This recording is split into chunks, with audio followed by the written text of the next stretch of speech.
أهلا أصدقائي في فصل جديد من فصول الإمبراطور تيس والجميلة يوسي نيل، ونكمل القصة بتاعتنا لحد ما وقفنا.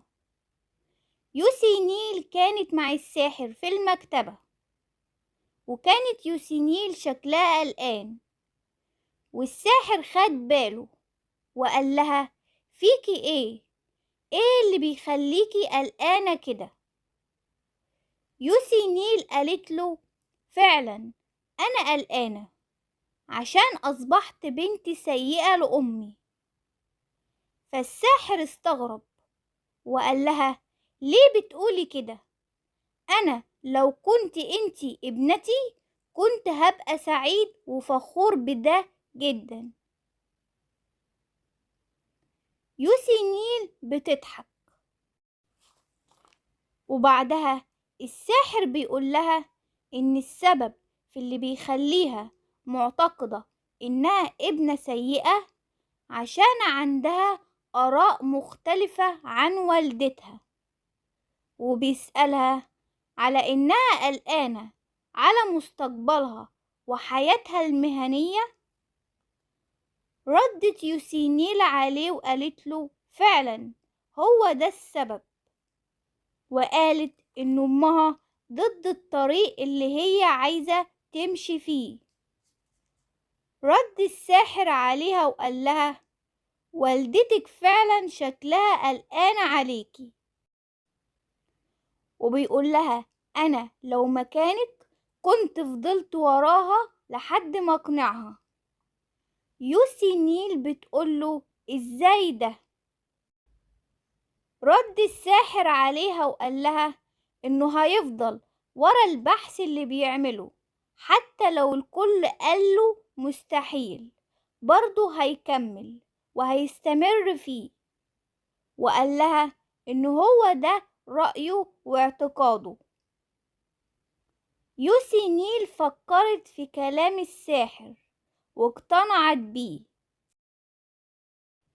نيجي بعد كده، يوسي نيل روحت البيت وهي قابلت أختها الصغيرة، واختها قالت إنها كانت مستنياها، وورتها ظرف فيه هدية ليها، وقالت لها إنها وصلت واحد ليها هي كمان. فيوسي النيل بتشوف الظرف وملقتش اسم المرسل عليه، فأختها راحت قالت إن هي عارفة مين، عشان اللي بعت الظرف قال لها إن الإمبراطور عايزها تيجي القصر. واختها لسه بتقول كده، يوسي نيل قالت لها: وطي صوتك لحسن أمك تسمع، وقالت: تعالي نتكلم في أوضتي أحسن. فهم راحوا الأوضة، وأخت يوسي نيل بتقرأ الظرف وبتقول إنه لما هم يروحوا هيبقى فيه هدية كمان. فيوسي نيل بتحاول تقنع أختها الصغيرة عشان ما تروحش معاها، وبتقول لها إن الهدية هي هتجيبها ليها من غير ما هي تروح. فأختها برضو مش راضية وعايزة تروح. فيوسي نيل ما كانش عندها حل تاني، ووافقت على إنها أختها تروح معاها، وقالت لأختها إن الموضوع ده هيبقى سر بينهم وما تقولش لأمها. نيجي بعد كده، يوسي نيل وأختها راحوا للقصر ووصلوا بالعربة، فاستقبلهم مدير القصر وقال لهم إنه هيوصلهم للإمبراطور تيس. فهم ماشيين، يوسي نيل بتبص لقيت تيس واقف، وتيس فرح جدا عشان إنها جت، ويوسي نيل وأختها استغربوا جدا، وهو استقبلهم وخلى مدير القصر يمشي. وتيس قال لأخت يوسينيل إن الهدايا مختفية في أماكن في القصر، ولازم هي تدور عليهم بنفسها عشان تلاقي الهدايا بتاعتها. فأختها طبعا فرحت جدا وجريت عشان تدور على الهدايا بنفسها. تيس وقتها راح بايس خد يوسينيل وقال لها إنه مبسوط إنها جت للقصر، وهو استقبلها في الحديقة عشان هو عارف إنها بتحب الأزهار، وهو عارف إنها بتحب أختها أكتر حاجة، عشان كده هو عازمها تيجي معاها. يوسينيل وقتها بتبص شافت أختها واقفة ومبسوطة جدا بالهدايا، فيوسينيل شكر تيس جدا على إنه بيحاول يخليها مبسوطة، وكمان خلى أختها سعيدة ومبسوطة جدا. تيس رد عليها وقال لها إنه في حاجة عايز يطلبها منها، فهي ردت عليه وقالت إيه هي الحاجة دي؟ فهو قال لها إنه مش عايزها تقابل الساحر ده تاني، فهي قالت إنه مفيش حاجة بينهم، وهو مجرد أستاذ ليها بس مش أكتر. فراح رد تيس عليها وقال لها إنه يعمل معاها اتفاق، ولو يوسينيل فازت هو هيسيب الساحر ده في حاله ومش هيجيب سيرته تاني، ولو تيس فاز فهو هيطرده بنفسه أو هيخلص عليه خالص. يوسينيل اتفاجئت جدا من كلام تيس معاها، فهو بعدها بيضحك وبيقول لها لازم تكوني قوية أكتر من كده، وقال لها إنه هيستمتع بالاتفاق ده. نيجي لبعد كده، يوسينيل وتيس لبسوا لبس التدريب عشان القتال، وهم بدأوا في القتال مع بعض، لكن يوسينيل كانت أقوى من تيس.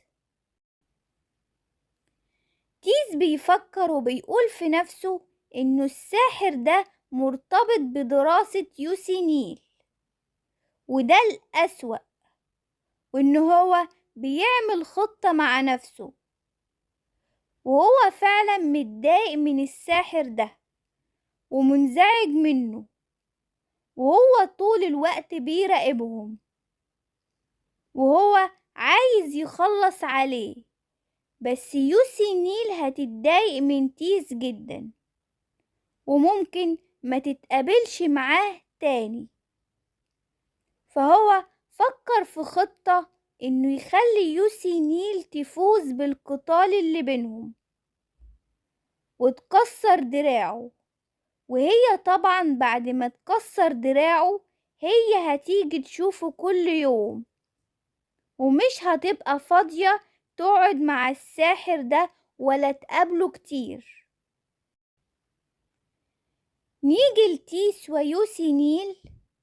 تيس عمل نفسه وقع وإنه يوسينيل فازت، ومثل إنه تعبان وبيتألم، وقال لها إن هي خلاص فازت عليه وهو استسلم، فهي قالت إنها هي اللي فازت، يبقى هو يتراجع عن الاتفاق بتاعه.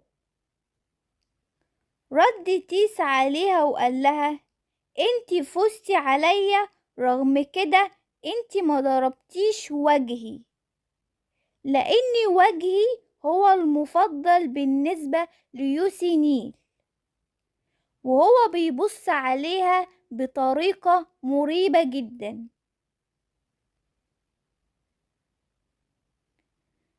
يوسينيل اتضايقت وبصت عليه ومستغربة منه ومن كلامه، فهو باصص عليها ومستني منها إنها ترد أو ردة فعلها هتكون إيه. بعدها يوسينيل كانت بتقرب من تيس، وكانت منزعجة جدا، وكان باين على وشها. تيس طبعا قلق منها وقال لها: أنا كنت بهزر معاكي، انتي مش بتحب الهزار ولا ايه؟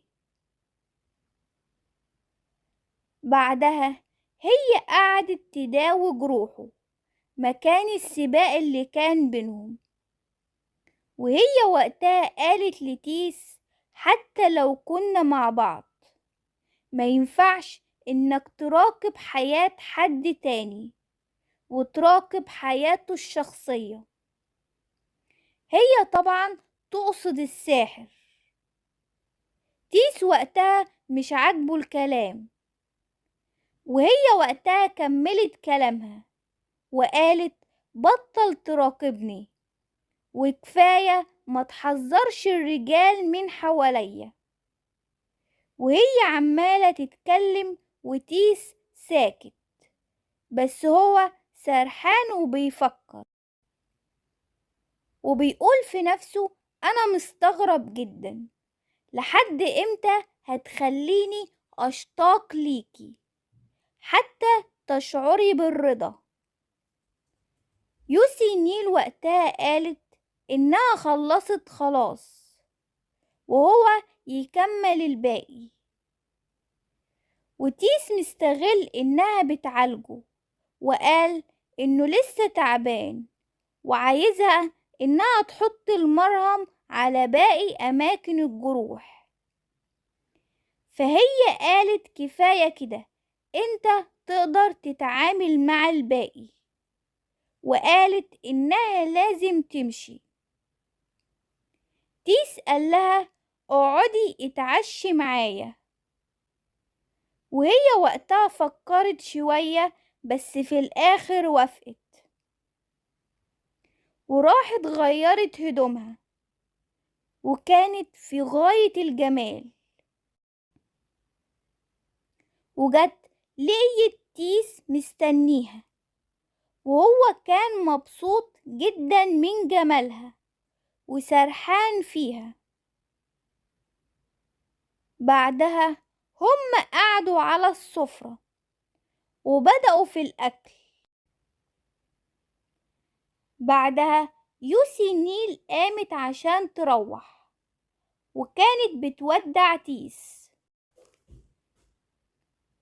بعدها يوسينيل مشيت، وهي ماشية فجأة بتبص لقيت صديقها إيسيل كان معدي، فهي استغربت جدا وبتقول: يا ترى هو ده إيسيل؟ فهي مشيت وراه وكانت بتنادي عليه، بس هو مش سامعها. فجأة بتبص لقيت إيسيل واقف مع صديقتها أورلين، وهي بتسمعهم بيقولوا ايه وهم بيتكلموا مع بعض. وقتها أورلين كانت بتتكلم مع إيسيل وبتقول: انت عايز ايه وتتكلم في ايه في مكان زي ده؟ رد إيسيل عليها وقال لها: بما انك مشغولة انا هتكلم في الموضوع على طول. وقال لها انه عايز يروح معاها في الحفلة الاجتماعية ويكون شريكها في الحفلة. وقتها أورلين اتصدمت جدا واتفاجئت من كلام إيسيل، بعدها أولين ردت عليه وقالت مش معقول إنك تطلب تقابلني فجأة كده وأنا مشغولة عشان تطلب مني طلب زي ده. رد إيسيل عليها وقال لها يعني الآنسة أولين مش محتاجة إلى شريك للحفلة؟ فهي ردت عليه وقالت إنه مش من الضرورة إنه يكون شريكها هو السيد بونارد. رد إيسيل عليها وقال لها بس مفيش سبب يمنعني إني أكون أنا يكون شريكك. فهي ردت عليه وقالت أنت مش بتحب تكون معايا أصلا. فهو قال لها لا طبعا، مين اللي قال كده؟ بس قبل كل حاجة انتي بقيتي مركزة جديدة والناس حواليكي بقت بتترقب ده، وده هيكون مفيد ليكي انك ترافقيني في الحفلة. وقال لها انا الابن الاكبر للعائلة وايضا فارس امبراطوري، يعني ده هيكون مفيد ليكي ويكون مفيد لمكانتك الجديدة.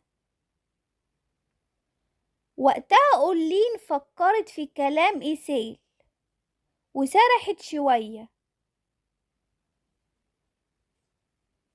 وقتها كانت يوسي نيل واقفة وسمع كل كلامهم وكانت مبسوطة من الموقف وبتقول كويس إن إيسيل أخيرا اتكلم مع أولين، وهي كانت واقفة وسمعاهم. نيجي بعد كده يوسي نيل كانت في المكتب بتاع الساحر وشافت الساحر واقف مع واحد، فهي وهي بتسلم على الساحر الاتنين بصوا عليها. فالراجل ده بدأ يعرف نفسه ليها وقال لها إن هو اسمه أدين وهو الابن الأكبر للماركيز جيلبرت. فهي واقفة ومتنحة. بعدها هما اتكلموا مع بعض والساحر كمان على إنه هيساعده في الدراسة.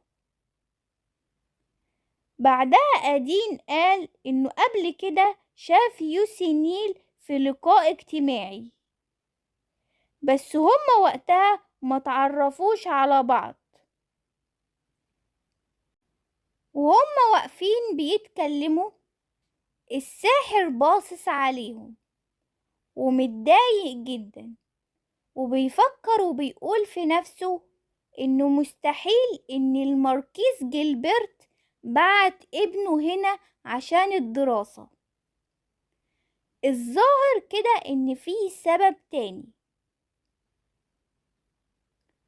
نيجي بعد كده يوسي نيل وقتها روحت البيت وكبير الخدم قال لها إنه في رسائل جت وهو حطها لها على المكتب. فهي راحت عند المكتب وبدأت تشوف الرسائل اللي جت لها، وجت لها رسالة من زميل ليها عشان هي طلبت منه إن يدور على الراجل اللي كان في المعبد وقال لها عن الشيطان واختفى بعدها، وصديقها ده معرفش حاجة عنه. بعدها يوسي نيل راحت للمكتبة وبتدور في الكتب وبتدور على أي معلومة تخص موضوع الشيطان ده. فجأة يوسي نيل بتسمع صوت من وراها وطلع تيس وبيقول لها أخيرا جيتي. فهي مستغربة جدا عشان هو جه بالسرعة دي. فهي بتسأله عن ده، قال لها إنه جه بسرعة عشان يشوف يوسي نيل خاصته. فهي طبعا تنحت. بعدها هي قالت له إنها عايزة تقوله على خبر هي سمعت بيه، وقالت إن هي عرفت إن إيسيل بيحب أولين، وهي وقتها حكت له عنهم واتكلمت معاه. فجأة وهي بتتكلم تيس مسك ايديها واداها قبلة، وهي وقتها كانت مبسوطة جدا. وبكده يكون انتهى الفصل، وتابعوني في الحلقات الجاية عشان نكمل باقي الفصول. لو عجبك الفيديو ما تنساش تعمل لايك وتشترك في القناة وتفعل زر الجرس عشان يوصلك كل جديد. سلام يا أصدقائي.